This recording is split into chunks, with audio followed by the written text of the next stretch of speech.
What's going on, everybody? I'm Ebro. You know me from Ebro in the Morning on Hot 97. I also work with my people over there at the Gathering for Justice. This right here is the Gatekeepers of Truth. This is a whole conversation series started by the team over at the Gathering for Justice. The Gatekeepers of Truth was developed by the Gathering to celebrate the intersection of arts and activism.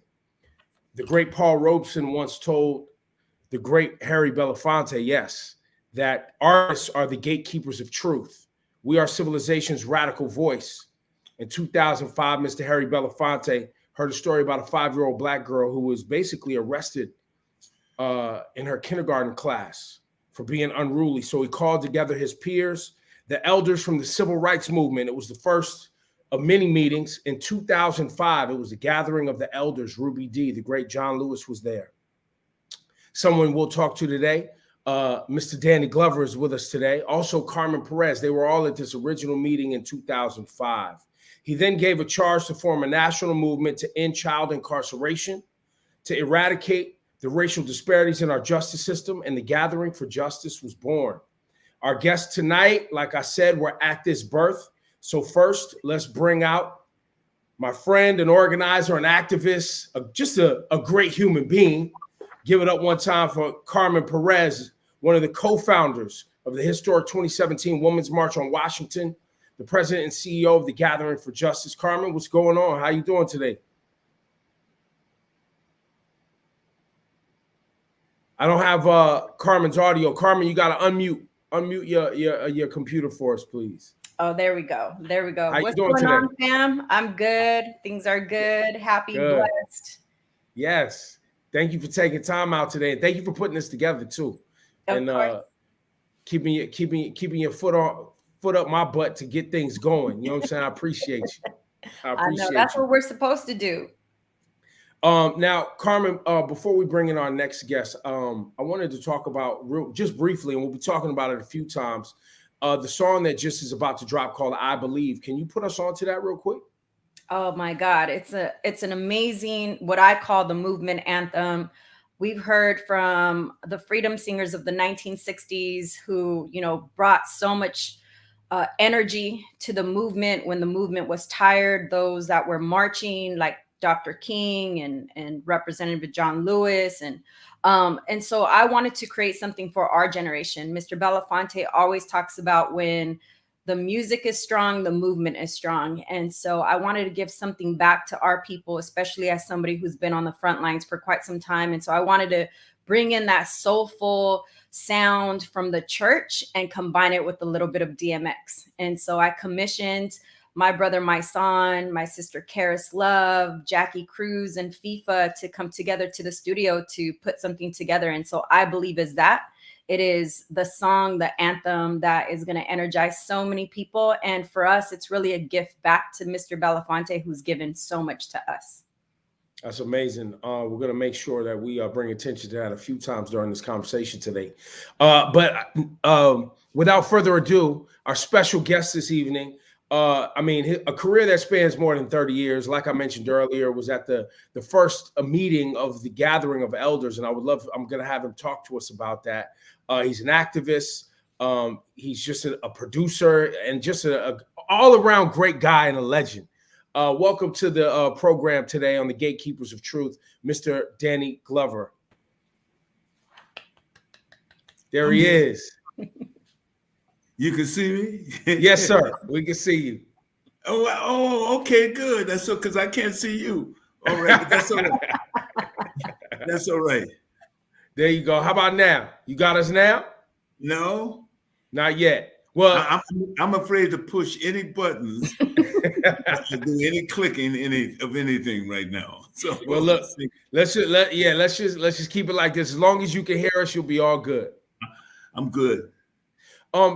Mr. Danny Glover, before we get into today's conversation, and for the audience out there tuned in, we got an agenda, and I just want to let you guys know some of the things we're going to be covering. We're going to be talking about the state of the movement, activism and what's going on right now with activists, grassroots organizations, policy, the whole thing. So we're going to be talking about that. The role of the artist and the activist. And there are some artists who are activists, and there's some artists who don't know how to engage, and we'll be talking about that role. The legacy of the great Harry Belafonte will obviously be something I want to cover today. But first, Mr. Glover, you were at that first meeting, the Gathering of the Elders in 2005. I would love to hear just about that meeting, and just impart some of that wisdom on us, and some of the energy that's been carried forward. I mean, here we are, almost, my math is bad, 17 years, Mm-hmm. Yeah. 17 years ago. Well, there's so much that has happened here. Certainly, the uprisings that had occurred in the country, and whenever power feels that it has to recalibrate itself, it uses its own tools of kind of find ways of neutralizing what is happening, the change that is happening, with George Floyd, with Breonna Taylor. I mean, there were these amazing moments where people responded and got in the street, and certainly the first thing you have to account for is that it happened. And the second thing that you have to account for when power sees it, how do we now distort or revert or change the direction, and what voices do we want to anoint at that particular point in time? And I think that we're at a place where the reality is still there, but the real change that needs to happen is still in process. And I think that we have to continue to encourage young people to question, to speak truth to power, and also continue to become engaged on every level that they can, to become engaged as artists through their art, as certainly ordinary citizens in the work that they do every day, and supporting the movements for justice, the movements for equality, the movements for truth as well. And when we think about, when we think about the whole idea of truth and speaking truth to power is one of the things that I think is happening. So we may not see on our television screen or someplace else major events, but don't count that out. I mean, think that nothing is not happening at this particular point in time with people, with young people, as they begin to create within a system, in the art and in the act of transforming that system. Were those conversations that clear back in 2005 at that original meeting that Harry Belafonte called with Ruby D and John Lewis? I mean, you guys have seen our government, you have seen police, you have seen the white supremacy infrastructure of the United States respond to Black people and other movements in the United States trying to get human rights, civil rights, and justice for many decades and generations. Was it clear what needed to happen in 2005? I think the idea of something needs to happen was very clear. Mm-hmm. And change is dynamic. How we engage people, how citizens, young people grow into full-fledged citizenship and participation is that. I don't care whether it's at the ballot box, in a sense. I don't care. Whether it happens in a moment when there's an uprising, and within that uprising, new leadership evolves and begins and leads or contributes to this transformation that has happened as well. Are we all right? Yeah, no, we're good. We're good. Oh, We can hear you just fine. Okay. I went dark. Okay, I'm sorry. No, we can hear you just fine. Okay. Oh, so we don't have it. We just have audio, no visual. Well, there's video, but I think we're having a technical difficulty on your side. So all right then. Okay, then. you're flying blind, but we can see you and you look phenomenal. Okay. Well, that may be a good thing. Yeah, nah, you look great. You smiling and shining, so you're good to go. Don't even worry about it. Yeah.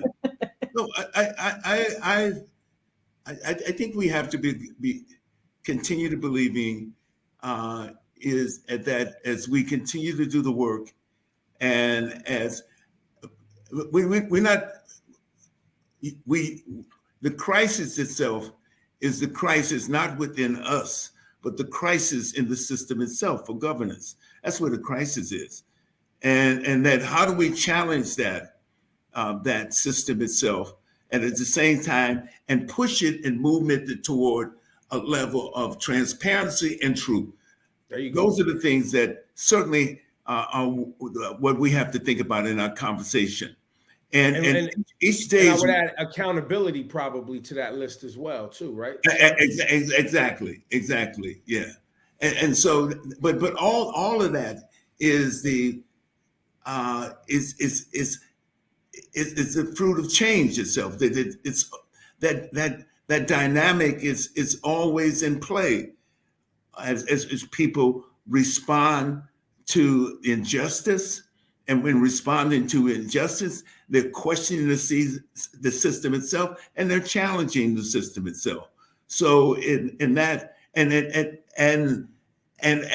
that's an ongoing, continuous process that's happening. Mm-hmm. How do we now find ways in which we move forward? Because each time we move forward, what is revealed are those real contradictions in it. If we're talking about the prison industrial complex, if we're talking about the incarceration rate of young people, particularly young Black people, young Black men, if we talk about those things, it's questions, and we're calling about and challenging that. We're challenging the system itself. That's right. And the work that we do and challenges the system and question is as artists, as you said that the statement that Harry Belafonte made of Paul Robeson, the statement he made of Paul Robeson, that artists are the gatekeepers of truth. And they are, that artists have the power to go beyond and provide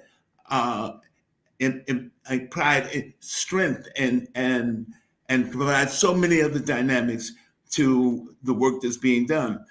There was a great saying once that I've heard. I remember, "May we always live our lives artistically," meaning that may we be in constantly challenging and looking for truth, and trying to and finding that truth. All we do is engage a contradiction, which in itself provides another way in which we can continue the battle for justice. Now, Carmen, this you're on the front lines. You are dealing with organizations. You're helping smaller organizations. You're organizing. I want to move into the state of the movement right now. Mr. Glover kind of articulated this constant change, this constant work that needs to happen. Music artists, whether that be visual expression, music expression, audio expression, poetry, whatever the artistry may be, even clothing. But talk about the state of the movement today. In 2022, there was obviously a lot of energy during the last presidency, and even during the end of Obama's presidency, when there was so much police brutality that was being documented. And these, you think even starting with Trayvon or Mike Brown, Tamir Rice, there was so much that people were dealing with. But today in 2022, it feels like there's been a shift. Can you talk about what you're hearing, what's being talked about? It feels like there's been a lot of money raised. Shout to the Reform Alliance and the many other organizations that are dealing with policy change. But just where are we today in the state of the movement? I think that's a really great question. We can't really talk about the state of the movement today without talking about the past. And I think what the gathering was able to do, it was able to connect so many of us that were younger at the time. 17 years ago, I was like in my 20s. I was able to learn the tactics of the past, the way in which there was organizing and the strategy, the conversations that were happening between Mr. Belafonte, Dr. King, and Dr. Bernard Lafayette, and all the people that were part of SNCC, that were part of the artist movement. And so because I've been able to sit at the feet of these giants, people like Uncle Danny, who talked about his involvement with organizations like Barrios Unidos, I've been able to be part of a group of people that laid the foundation for us to be activated so quickly during George Floyd. I think that we have to credit entities like Black Lives Matter. We have to credit Occupy Wall Street with laying the foundation where we were a decentralized structure, right? The Gathering for Justice, when we first started, we didn't want to have one leader. We wanted to decentralize our leadership. And so we organized organizations and people across the country, allowing them to keep their autonomy, but connected to a larger purpose and mission. And so the state of today is really based on the foundation that was laid before, but we were organized and we were connected. And so we were able to be activated in a very different way. I also think that the pandemic really contributed to the fact that so many people were paying attention. No longer was it soccer moms running from work to the soccer field, taking their kids. People were now at home having to witness what was happening to Black America for all these years, right? And so you combine all these different elements, you're going to get a racial awakening, right? And reckoning. No longer are you going to be silent on issues that just go that are a hashtag. For many years, the Gathering for Justice was fighting for justice for Eric Garner. I mean, I don't know how many times we took it to the Apple store and we did an economic shutdown, or how many times we took it to the streets and really were shutting down the streets because Mr. Belafonte says if you mess up the dollar, then people are going to pay attention. But we had been organizing and people were like, what are you doing? Like, why are you doing this? But we connected everything to a policy priority. And what we see now is that no longer are we having to beg people to pay attention, is that we're actually seeing people activated themselves and inviting us to the conversation. And so we have seen progress. Is it enough? Definitely not, right? We need more investment in racial justice and gender justice. We need more investment in youth organizing and intergenerational organizing. The reason why we have conversations like this, the Gatekeepers of Truth, is because we want to share the knowledge of our elders, right? This is not happening because Carmen Perez just showed up one day and was like, let me take it to the corner of Central Park and organize down the street or shut it down. It was because there was a conscious decision and intention to have conversations about how things were being done in the past. The fact that I could sit at the feet of Harry Belafonte and learn about his conversations with Eleanor Roosevelt, with some of the former presidents, allows us to understand this inside outside game. And so what I would say about the current movement is that we've become more sophisticated. We know what our targets are. There are also a decentralized structure where there are more people that are on the streets, right? There are more people. It's not just Justice League. It's also Until Freedom. It's, BLM Los Angeles. It's so many organizations. There is room for everybody. There's a lane for everyone. And that's what we want to tell folks, is that what you do, especially artists, that is such an important quote that Mr. Belafonte reminds us of. Ebro, if it wasn't for you being on our board and constantly allowing us to come onto your show, we wouldn't be able to share our message around bail reform, about the different campaigns. Nobody would be listening. We would be continuously singing to and preaching to the choir, but we need you to help us amplify the work that we're doing on the ground, or else we're going to have the same folks, the same conversations, and nothing's moving the needle. And one of the things that I want to say about Uncle Danny is Uncle Danny and all our elders have been moving the needle, right? We need to hear from them. We need to continue to have these type of conversations, because I need to teach one of my young people, Luis Hernandez. I think he just turned 20 or something. He's been with us since he was 16 years old. But I need to pass the baton to the younger generation. And that's what we're doing at the gathering. I think we're seeing a very different movement. I think we're seeing a more energized movement, and we're seeing people all over, right? Not only from the streets, but we're also seeing them in the metaverse. Like, let's talk about that, right? There are whole other universes that are being developed right now. And so we have to pay attention what's happening around us. And we also got to make sure that as we're marching or protesting, that we're also connecting it to a larger policy issue. It sounds like what I'm hearing from you is things are very focused. There's a lot of work being done, but it is not an isolated, singular group of individuals. It's many, many, many organizations in many, many localities and municipalities doing work on the ground in those localities, right? Mm-hmm. Can we talk for a minute about whether it's activism or policy change, voting, or even elected officials, how important being localized is to the next 20 years of what this work needs to be? Is that for me or Uncle Yeah, John? that's for you, Carmen. Sorry about that. I think that times change, right? So right now we're talking about concentration on local communities. We're talking about having huddles. We're talking about when we were organizing the Women's March, I remember sitting with Mr. Belafonte, and we only had 8 weeks to organize towards January 21st of 2017. And I sat with Mr. B, and he's like, you have to have a very clear message. But not only a clear message, is that we also needed to ensure that as we were developing the unity principles, we were also cultivating the next generation of people that were going to run for office. And so at the time, I remember this statistic that stood out.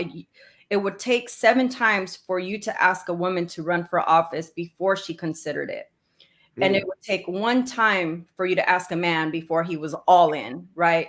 And after the Women's March, we saw a major cultural shift. We saw about 50 or it was, I don't have the numbers correct. So if anybody on the chat could correct me, I believe it was after the Women's March, we saw about 50,000 women interested in running for office. And some of those women were actually our friends, Wendy Carrillo, Natasha Williams, who was one of our Justice League members. She was a youngster. She was also part of the Women's March, right? And so as we're thinking about passing policy, we also have to ensure that we're setting people up for success in these positions, right? We have to learn how to play the inside-outside game really well, and that we're clear on our message. If we're not clear on our message, the media will destroy what you're trying to do. I mean, Chaos and confusion. Yes. That's what they were trying to do in New York. We came back, I believe, in June of 2020. And we were able to put together a march called Stolen Lives, Looted Dreams. And we had 5 demands attached to it, right? And what we thought you were there with Issa, right? We thought it was going to be about 20, 40 of us, right? And it happened to be, I believe it was 30,000 people that showed up, right? And it was because we were very clear on our messaging. We branded it everywhere. Or 40,000. Julianne is reminding me it was 40,000 people that showed up in the streets of New York. And so when I say there's this concentration, I also want to remind folks that, activism, when I was doing it 8 years ago, 15, Ebro, when you first had us on your show, people didn't care about what we were doing, right? It wasn't sexy enough. Now apparently it's sexy. People want to be a part of it. It's in vogue. And so I will say there's a lane for everybody. I will say, if you're going to party or if you're going to protest with a purpose, also party with a purpose. Take some demands to that party, right? Make sure you're very clear on your message. But I also feel that, especially here in New York, with the new administration, we have a long way to go, right? There's a lot of rollbacks that are happening. If our movement is not showing up, then what we've been fighting for decades is just going to be rolled back by a politician or elected who really doesn't care about our issues. So we have to, even when we get people in office, we got to keep showing up. That's right. That's right.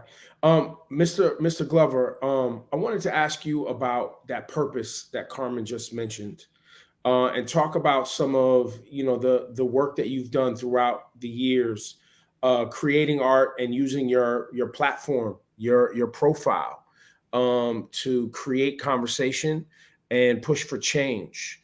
Can you tell us some stories about maybe the first time you realized that was a calling of yours? The most immediate translation of that has been with the work that I've done with Jocelyn Barnes and Louverture Films, and whether it's Trouble the Water, another view from the inside of the aftermath of the impact it had on people, Hurricane Katrina, or other films that we've been able to do, in which we were able to simply to help filmmakers and support filmmakers, but at the same time allow a platform to grow around the issues within the film itself, and use that platform, whether it's a movie called that we did with a wonderful director from Mali,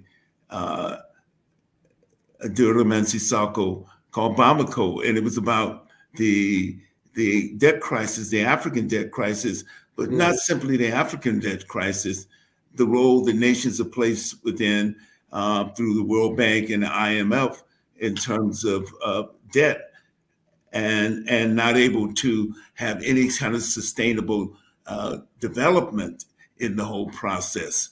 And those policies have created to the further impoverishment of those countries. I mean, those are the kind of conversations that we've been able to have with our work itself, and there are many more examples of that as an artist. In fact, the manifestation of the work in Louverture Film is symbolic of some of the work that I dreamed about doing as someone trying to tell stories, and trying to tell stories which validated people's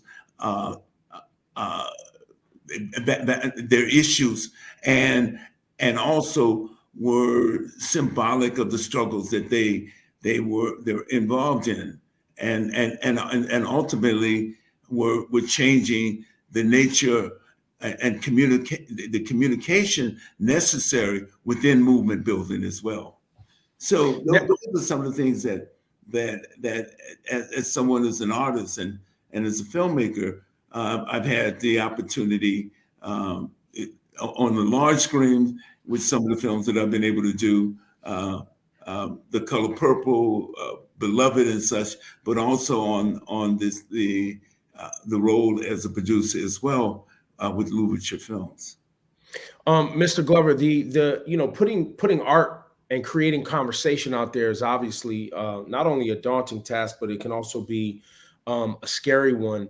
Can you share with us, and I'm sure there's some young artists that may come across this conversation, when you are going out trying to find support for your ideas, trying to find, a way to get the word out, hearing no, coming across people who don't believe, how did you find the energy and I guess the wherewithal to withstand some of the naysayers and the negativity, and maybe people who didn't want to support what the things you knew and the conversations you knew needed to happen? Well, first of all, one thing that was very clear to me, if I'm not involved in activism, then I don't become an actor. And the work that I began doing was anti-apartheid plays by specifically Ethel Fugard, the great South African playwright. And at a moment where the crisis in Southern Africa, particularly with Mozambique, Guinea-Bissau, with Angola and South Africa and Namibia, was coming into to a head with this simply under the struggle of free Mandela. The free Mandela, in a sense, drew attention, national and international attention to the issue of apartheid, and there could not have been any other symbol that it represented the injustice of apartheid in the sense of itself, and certainly it's how I met Mr. Belafonte, and I first when I was in a play in 1982 on Broadway by the playwright Ethel Fugard, and I met Harry at that particular dinner immediately after the performance. And what first thing from Mr. Belafonte is the first thing he's going to figure out where are your political interests, beyond doing the material that you do, and how can we find a way in which we can travel this journey together. And that's very clear. And Carmen experienced the same thing with the gathering as well.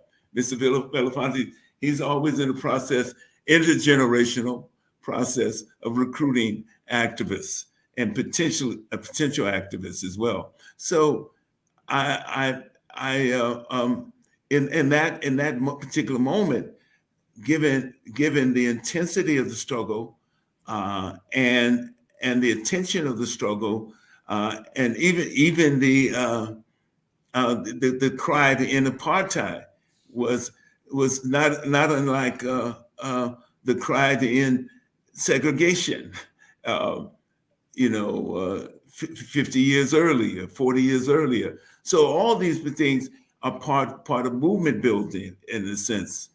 And the question because at some particular point in time, the dynamics are always changing, and certainly power in its quest to retain its power is going to find the most advantageous ways in which it could do that, whether it's to neutralize the struggle itself, or in some sense to exploit it and to use tactics to undermine itself. I remember when we're talking about the issue of right now, issues around the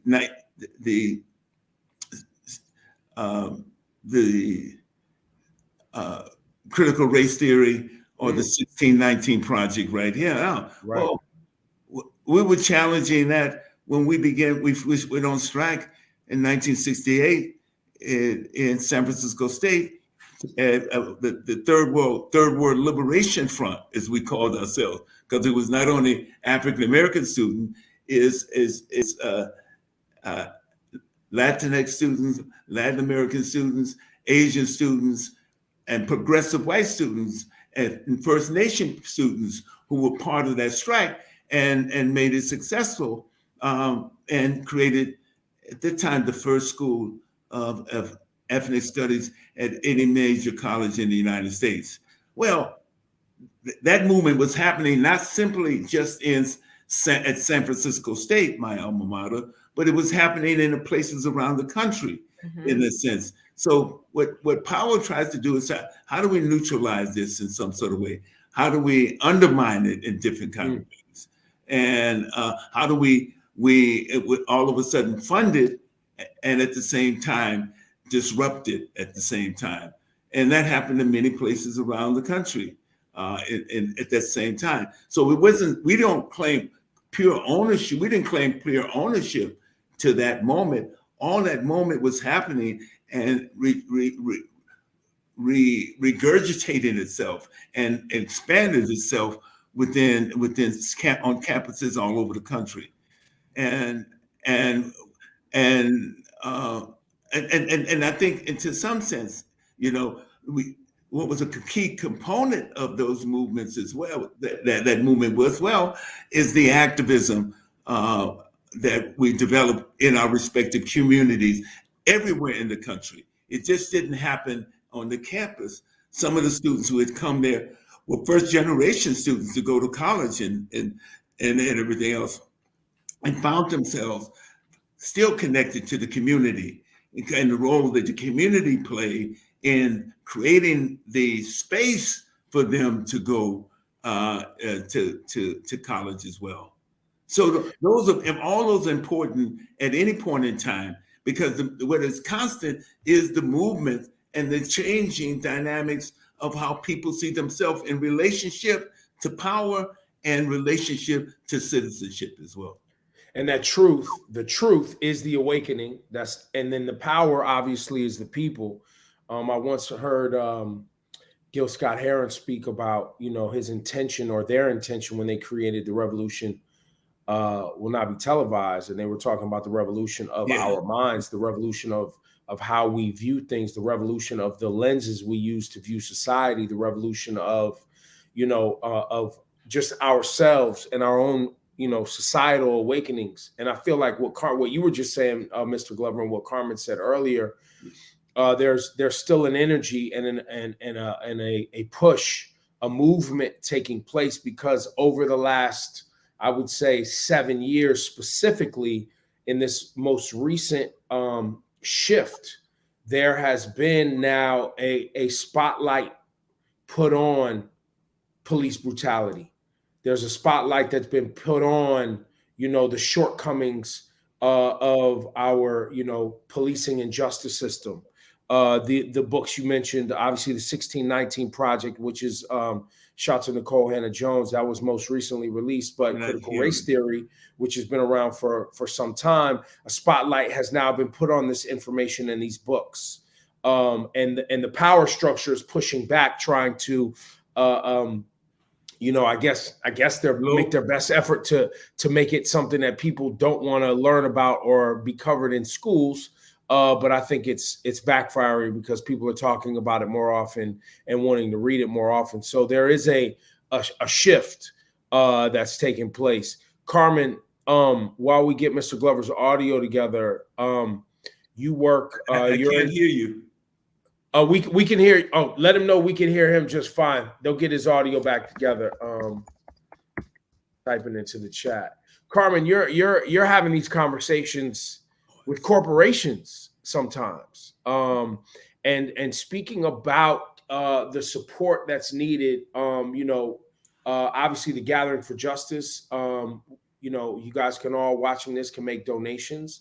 And all of the funds that go to supporting not only grassroots organizations, but the people who make sure Carmen and her team that make sure that we are on the scene and prepared to respond when needed in any community. You could text "We Fund Us" to 44321 or visit thegatheringforjustice.org/donate. I think it's important for people to understand, even corporations are trying to figure out how to engage with grassroots organizations. Isn't that right, Carmen? It's so true. I think, after the Women's March, one of the things that we were instrumental in doing is really I think people need to understand we organized that march within 6 to 8 weeks with full-time jobs, right? And one of the things that we did for the first time is that we showed the world what intersectional feminism was, right? Really intentionally being inclusive by having folks from the immigrant community, from the API community, from the indigenous community, centering Black women. That's what our intention was. When Tamika, Linda, and myself came on board to the Women's March, that's what our intention was. And so what we saw right after the Women's March is we saw a lot of diversity and inclusion officers being brought into corporations, being brought into companies. But what they ended up doing is they ended up putting the racial load, onto Black women, right? Without any real support. I've seen this with a lot of the women that I counsel. You know, I'm helping write Indigenous Day, why Indigenous Day is important. I'm helping draft emails for their corporations because it's important for me to make sure that these corporations are actually doing what they said they wanted to do. But we've not gotten to a place. You right now. Could you hear? I think Danny lost our audio. Speaking. Can you hear us, Danny? Mr. Glover? I may be in the show, but I don't hear anybody. Oh, don't worry. Don't worry. You're good. You're good. Hopefully you can see that. So I don't know what the question is, because I didn't hear for about the last. No question yet. No question yet. But Carmen, go ahead. 1 second. Yeah. So a couple of things, right, is I think the beautiful thing about the gathering and what Mr. Belafonte did is that he brought us to the Onondaga Nation. He took us to meet with folks in Alabama.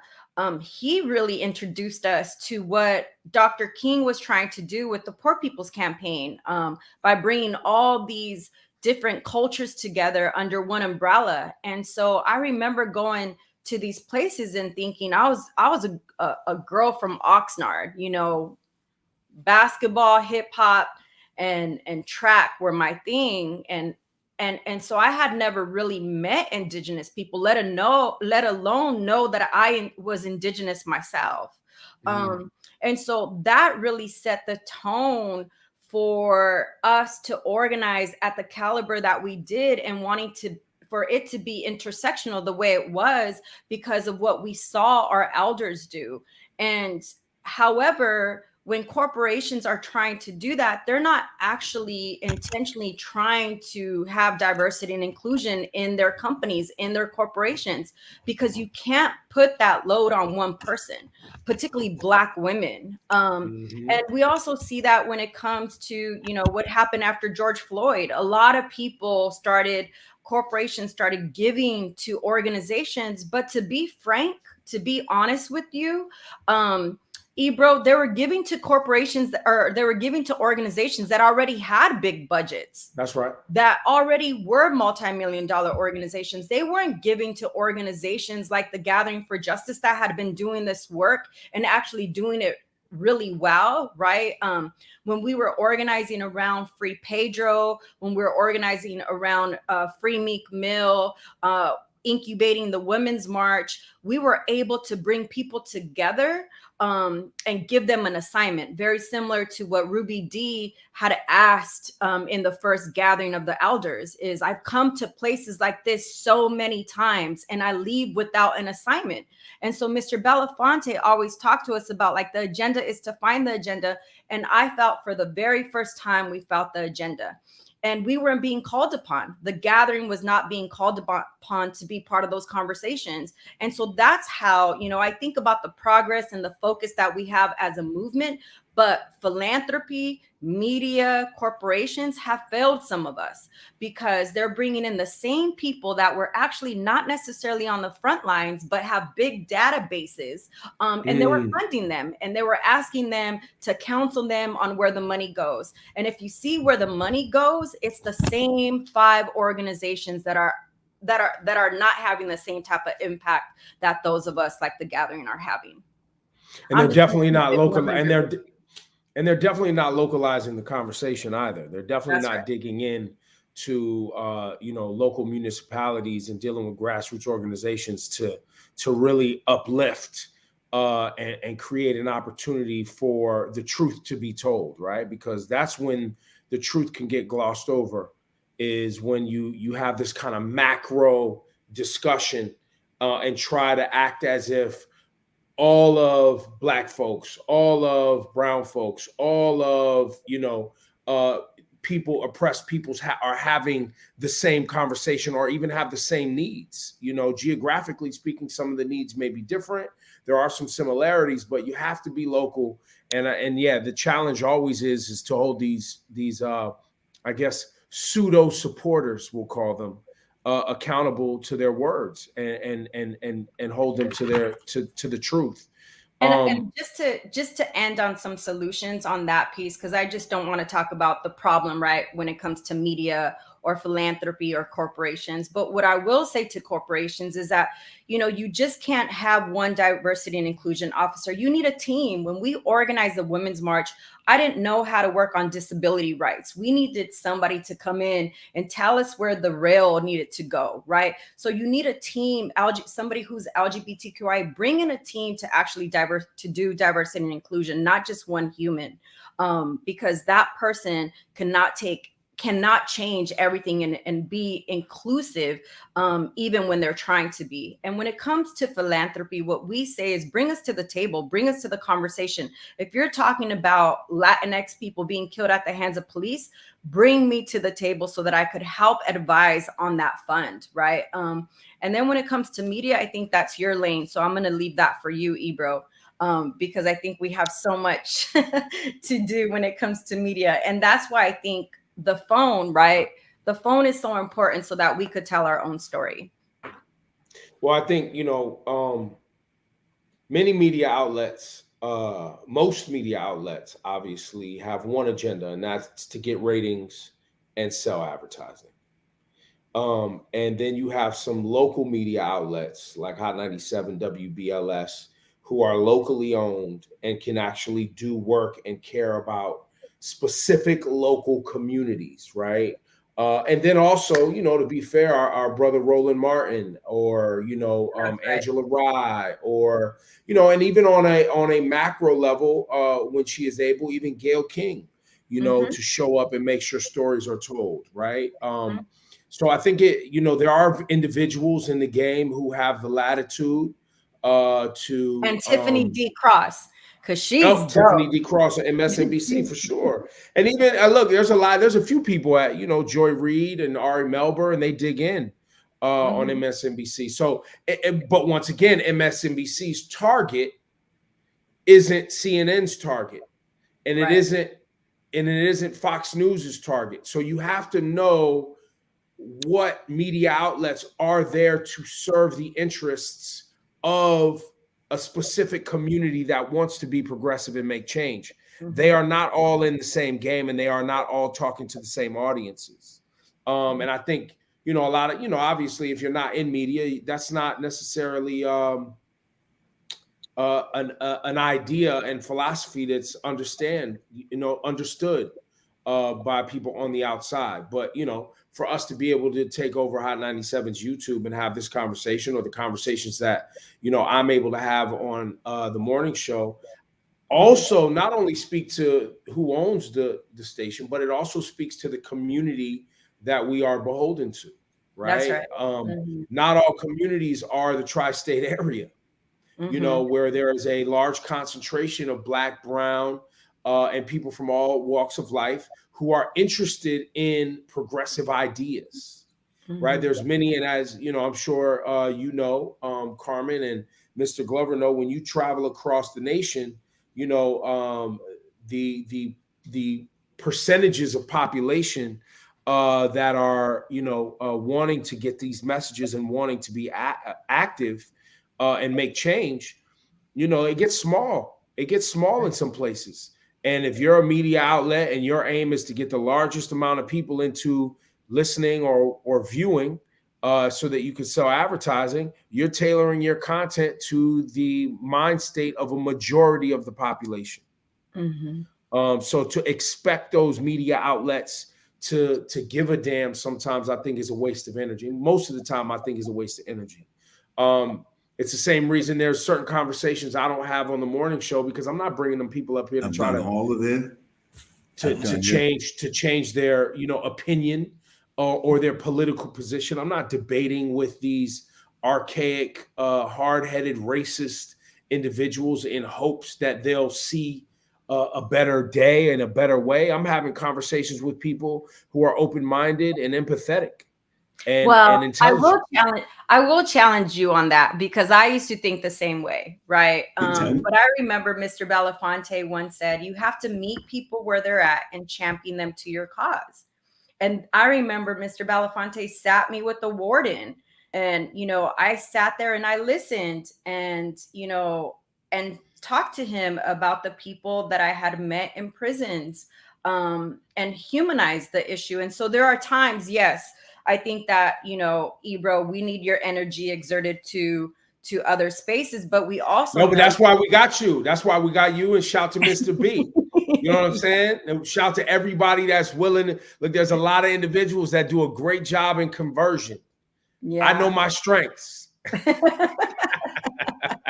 Well, you could always call on us, but it's that's so right. True. That's why. Listen, that's why I rock with y'all. You know what I'm saying? Mm-hmm. Yeah. That's why I rock with y'all. I think there's times, like certainly when I want to, I'm the one that is excited. I know people are exhausted to talk about like their communities, and they're like, I'm not here to educate you. I'm not here to tell you how to treat us or to tell you.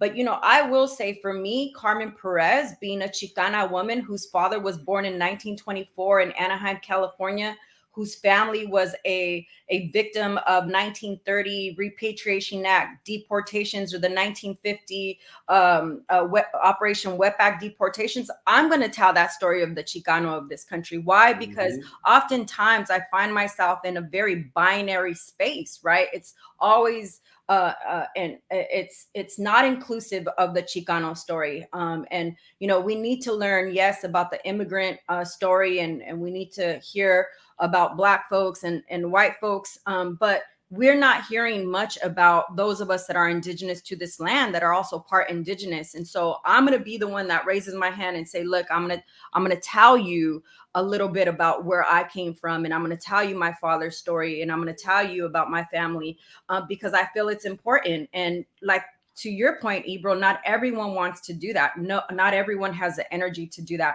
And, I get exhausted too. But it's important because our story they're not in these conversations.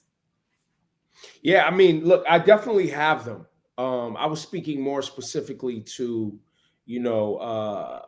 people who want to take aim or take a hardline stance against being progressive and aware. There are people and venues where dialogue that is useful can take place. And there are people who are honestly just cogs in the wheel, if you will, and haven't been made aware that they are, perpetuating more oppression by the roles that they play in society. And I'll obviously have conversations with, those individuals. But there's other pundits and personalities that I generally stay away from, because I'm not in. I honestly feel like they are causing chaos and confusion on purpose for monetary gain, not because they're actually trying to uplift and find a peaceful, useful solution to the problems that we have in society. So I tend to stay away from. I tend to stay away from those people. Mr. Glover, I think we fixed some of your audio issues on your side. Can you hear us? I don't think he can hear us. I don't think the volume's on for him. Just trying to see if sound is back. He's in the chat. Listen, for everybody out there. I can't hear you. We can hear you. We can hear you. I couldn't hear you. Oh, it's okay. It's okay. We were having conversation about converting racists and white supremacists, and and ways to divert and focus our energy on continuing to be progressive, uplifting, and empathetic, and continuing to keep the energy and support behind making real change, substantial change, policy change? I mean, I think every generation has that same question about how do you make real change, constructive change, how do you make sustainable change, and what does the idea of change looks like? What does it look like? If indeed we're arguing generation after generation that this country is a settler state, and it took the people who were here, eliminated them, they brought enslaved people here, Africans here, and they began to build on that.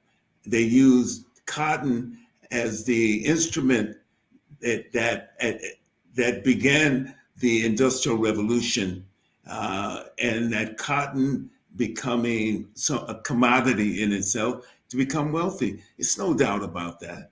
There's no question about that. By the 1840s, the U.S. economically was the wealthiest country in the world. It had what we call spheres of control. They had the Pacific on one end, and they got the Atlantic on the other end. And they use that in a sense. It doesn't take any rocket scientists to figure that out. And whatever we see now, and however we determine what this country can be through its ideals, its whole formation is by another kind of construct, and that's real. And so, on the one hand, we'll work with those ideas of power, those ideas in which power asserts itself, whether in nonviolent ways or violent ways when necessary. And it's those moments when we have a movement that has potential in the sense. Just recently, we had a movement that had potential to bring people together across racial lines, across gender lines, et cetera, et cetera. We had how do the system itself attempts to control and undermine whatever those objectives can be. And the question is that how do we continue to sustain movements, if they're not compromised in some way, or if they're not in other ways in which they're disruptive in other ways. I think conversations like this, obviously, people like yourself, Mr. Glover, Mr. Harry Belafonte, who we have the honor to still be with us and pushing and keeping Carmen Perez in check, you know what I mean? And making sure she stays focused. And then she's making sure that I stay focused, and the whole organization, the Gathering for Justice. And even this song that's dropping on March 1st, the song with my son. And who else was on that record, Carmen? You're gonna have to unmute. Yeah. I think you muted. Karis, Love, and FIFA. And it's called I Believe, and that'll be out on March 1st, and we'll be playing that on Ebro in the morning to make sure that gets out and people get their ears on that. But I think it's also want to share what March 1st is, right? It's Mr. Belafonte's 95th birthday. Oh, happy birthday! Yeah. And we got a song. and the exciting thing is Mr. Belafonte has lived such a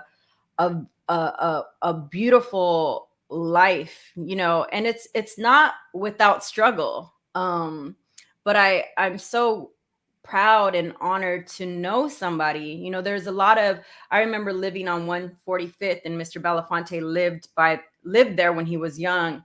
But just being able to see some of the conversations I've had with him, and being able to have the conversations with like Danny and Dr. Bernard Lafayette, who is the person who created the curriculum Kingian Nonviolence.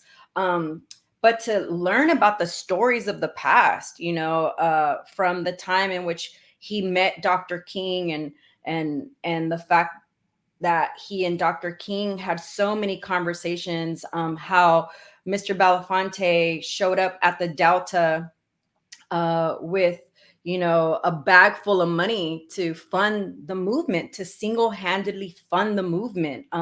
The role of the artist was so clear during Mr. Belafonte's time. And so one of the things that I hope is that the role of the artist now also becomes very clear when it comes to the movement. You know, a lot of times we as activists, and I'm not going to include myself in this because I often include myself in things that I'm not really a part of. But, you know, there's activists that say, you know, we don't want such and such speaking for us. And I think one of the beautiful things is that we always saw Dr. King with Mr. B. And he showed us when there was, you know, when I believe it was Bloody Sunday or they were marching towards Selma. They were marching towards Selma, and Mr. Belafonte commissioned a concert for the all the marchers. And I just think about his contributions, like who's commissioning a concert for us, right, Ebro? And I wish that there were more people like Mr. B. I mean, he's truly dedicated his life. And I'm not talking about just with money. He's dedicated his life with service, with mentorship, with guidance, with strategy, with conversation, with teachings. And I've never heard of anyone like that. And so we're excited to, you know, drop this song. We shared it with him many years ago. So the song has been something that was put together many years ago, but we're finally going to drop it on March 1st, which is his 95th birthday. And so happy birthday, Mr. B.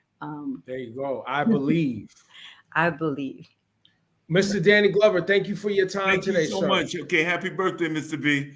Thank you for your time. Carmen Perez, as always, thank you. And we're going to be having more of these conversations, hopefully this year, and a lot of work that needs to be done for everyone out there. If you're watching, please share this conversation so that, you know, we can continue to update people because, you know, look, hardworking people, they're going to work every day. You know, they're trying to put food on the table. But conversations like this let them know that work is being done, that there are people on the front lines who care about making change and about measurable change. And if you have it or you know somebody who has it, We Fund Us, text it to 44321 or go to thegatheringforjustice.org/donate and the We Fund Us, text that to 44321. Listen, I love you both. Mr. Glover, thank you for your time and thank you for your work throughout the years.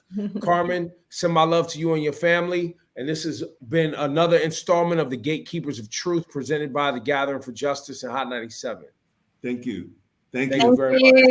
Thank you. All right.